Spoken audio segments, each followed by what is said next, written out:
शशि यार, अब तो उठ जाओ, 7 बज गए, मम्मी देखने आ रही है। देख लूंगी सबको, एक एक करके सबको देख लूंगी, और खास करके हमारी उस नागिन सास है ना, उसको।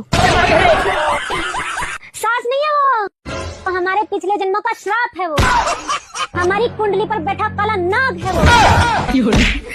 मन तो करता है बुढ़िया को ऐसा कूटूं ना, ऐसा कूटूं ना, ऐसा कूटूं कि सिलबट्टे पर चटनी बना दूं कि जिंदगी भर एक ही बात मुंह से निकले उसके, बहू तो देखी मगर तुमसी ना देखे कहीं। ऐसा सबक सिखाऊंगी ना बुढ़िया को, ऐसा सबक सिखाऊंगी ना कि जिंदगी भर तक याद रखेगी। हाय, तब जाके सुकून मिलेगा मुझे। No no no